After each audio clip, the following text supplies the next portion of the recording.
अस्सलाम वालेकुम जी। Universal property network की जानिब से मैं मोहम्मद इमरान सरफराज आज आपके लिए एक बहुत ही इन्फॉर्मेटिव वीडियो लेके आए, तो मेरी वीडियो को एंड तक लाजमी देखिएगा। आज हमारे साथ जो मेहमान खसूसी हैं ये किसी तारुफ के मोहताज नहीं हैं।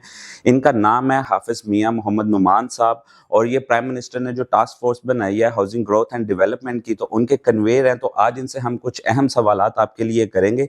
तो अस्सलाम वालेकुम सर, कैसे हैं आप? ठीक हैं? वालेकुम सलाम, अल्हम्दुलिल्लाह। अच्छा सर, मुझे ये बताइएगा कि क्या हुकूमत हाउसिंग प्रोजेक्ट और रियल स्टेट से रिलेटेड कोई ऐसा रिलीफ पैकेज लेके आ रही है सर? जी, बड़ा अहम आपने आज बड़ा अच्छा मौजूद डिस्कस किया है, और ये जो टच कर रहे हैं आप, और आपका चूँकि प्रॉपर्टी से रिलेट आपका एक ताल्लुक है और प्रॉपर्टी के जितने रियल एस्टेट एजेंट्स हैं वो आपके साथ बड़े मुंसलिक हैं, तो हुकूमत पाकिस्तान का भी एक बड़ा बुनियादी एक विजन है कि रियल एस्टेट सेक्टर जो है ये सिर्फ चंद प्रॉपर्टी डीलर्स का या चंद जो टाइकॉन्स हैं या चंद डेवलपर्स हैं उनका सेक्टर नहीं है। इससे 24 करोड़ आवाम कनेक्टेड है। सही। जिस शख्स ने अपनी छत बनानी है उसको प्रॉपर्टी चाहिए, जिसने दुकान बनानी है, जिसने फैक्ट्री बनानी है, प्रॉपर्टी की सेल और परचेज एक ऐसा बुनियादी इशू है कि जिससे 24 करोड़ आवाम कनेक्टेड है और लोगों को हर वक्त इसकी ज़रूरत पड़ती है। किसी ने अगर अपनी कोई बचत करनी है, अपने बच्चों के लिए कोई बचत करनी है, तो लोग ज़्यादा प्रॉपर्टी के अंदर पैसा पार करते हैं। सही। तो इसकी इम्पोर्टेंस के हवाले से, और प्लस जो इसके अंदर कंस्ट्रक्शन इंडस्ट्री है, जिसके अंदर हाउसिंग इंडस्ट्री है, कॉर्पोरेट बिल्डिंग्स बनती हैं, वर्टिकल हाई राइज बिल्डिंग्स बनती हैं, इस हवाले से जब कंस्ट्रक्शन इंडस्ट्री ग्रूम करती है तो तकरीबन 70 काइंड ऑफ इंडस्ट्री इसके साथ अलाइड है जो चलती है। उस हवाले से प्राइम मिनिस्टर साहब का एक बड़ा विजन है कि इस सेक्टर को हमने रीबूस्ट करना है, इस सेक्टर को हमने इस अंदाज में लेके चलना है कि लोगों को अफोर्डेबल हाउसिंग मुयस्सर आए। ठीक है। उस हवाले से ये एक प्राइम मिनिस्टर साहब ने टास्क फोर्स बनाई है, और जिसने कि अपनी बड़ी डेलिब्रेशन करके, अपनी बड़ी वर्किंग करके फाइनल जो रिकमेंडेशंस हैं वो प्राइम मिनिस्टर साहब को एक प्रेजेंटेशन की सूरत में उनको दे दी हैं, और उसके ऊपर उम्मीद है इंशाल्लाह ताला कि अनकरीब इसके ऊपर कोई आउटकम आएगा और एक प्राइम मिनिस्टर कंस्ट्रक्शन पैकेज जो है वो अनाउंस होगा। सही। तो सर, इसमें ये बताइएगा कि रियल एस्टेट का जो रिलीफ पैकेज हुकूमत किस तरह मुतहर्रिक कराना चाह रही है? देखिए, ये जो रियल एस्टेट का जो इसमें मुख्तलिफ एरियाज थे जो कि जिन पर गौर व फिक्र किया गया है कि आया इस सेक्टर को जो बूस्ट करना है, जो कि एक महसूस हो रहा था कि इस सेक्टर जो है कोई पिछले 3-4 साल से ये बड़ा डाउन है, और जो लोगों की सेविंग्स थी लोग उनसे खातिर खा फ़ायदा नहीं उठा पा रहे, और ख़ास तौर पे जो कंस्ट्रक्शन इंडस्ट्री थी ये बड़ी मुतासिर थी। सही। तो ये जो सबसे उसमें जो अहम तरीन चीज़ ये थी कि जो टैक्स की जो रीस्ट्रक्चरिंग है, जो फेडरल गवर्नमेंट के टैक्सेस हैं, जो FBR की तरफ से मुख्तलिफ इम्पोज किए गए थे, जब ये टैक्सेस लगाए गए और जब ये सारा मामला हुआ तो उस वक्त बहुत सारी मजबूरियाँ थी हुकूमत की, लेकिन आज अल्हम्दुलिल्लाह आप देखें कि इंडिकेटर्स पॉजिटिव आ रहे हैं, आशारिये मुस्बत हैं, और इन्फ्लेशन भी कंट्रोल हो रही है, मार्केट रेट भी नीचे आ रहा है। इसका मतलब है कि वो जो हालात आज से 1.5-2 साल पहले जो इमरान नियाजी साहब जिस अंदाज में छोड़कर गए थे कि पाकिस्तान डिफ़ॉल्ट होने के करीब था, आज हालात कंट्रोल में है।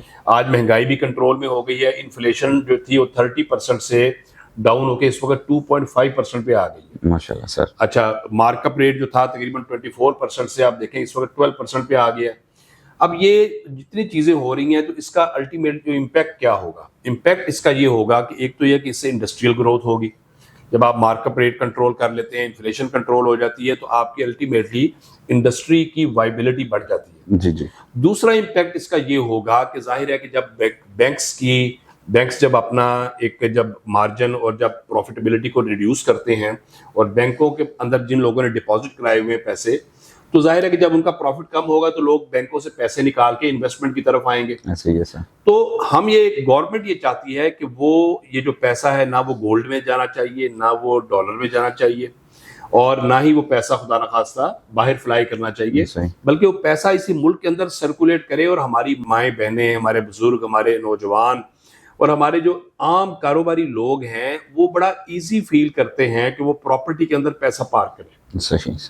यानी लोगों की जो एक आसानी है, लोगों का पीस ऑफ माइंड वो ये है कि लोग प्रॉपर्टी में पैसा लगाना एक नेचुरली पसंद करते हैं। लोग महसूस करते हैं कि ये हमारी सेविंग है, ये हमारे बच्चों के काम आएगी, ये हमारे मुश्किल वक्त में काम आएगी, हमारे शादी ब्याह में काम आएगी, हमने कोई कारोबार करना है, एक प्लॉट बेचा, कारोबार कर लिया, बच्चों को कारोबार करा दिया। तो ये एक नेचुरल एक फिनोमिना है।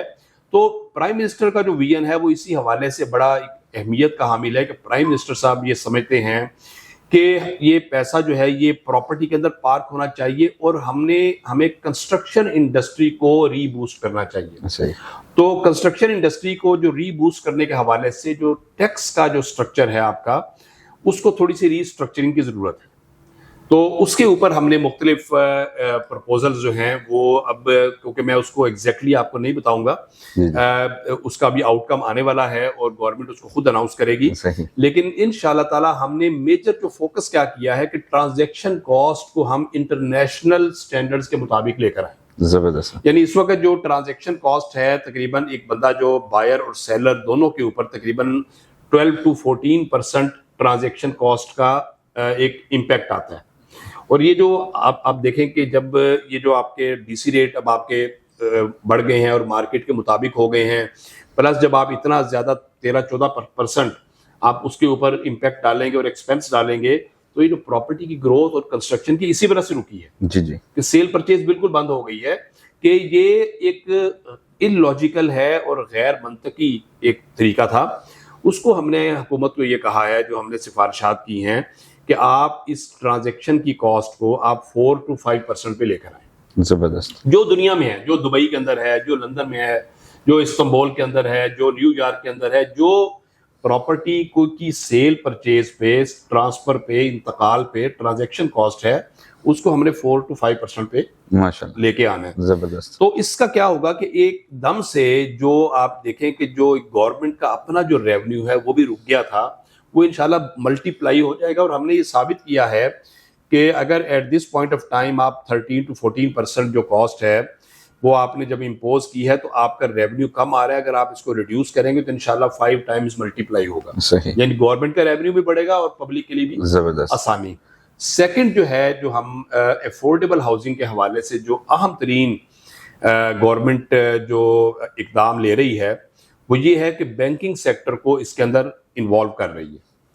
اب آپ دیکھیں کہ آپ اپارٹمنٹ یا کوئی ایک بندہ ایک گھر بیچتا ہے اور کوئی ہم پروجیکٹ لانچ کرتے ہیں, تو ہم ظاہر انسٹالمنٹ کے اوپر لانچ کرتے ہیں, تو انسٹالمنٹ کا جو حجم ہوتا ہے وہ اتنا بڑا ہوتا ہے کہ آپ کی جو مڈل کلاس اور لوور مڈل کلاس کی جو بریکٹ ہے وہ پہلے دن اس میں سے نکل جاتی ہے.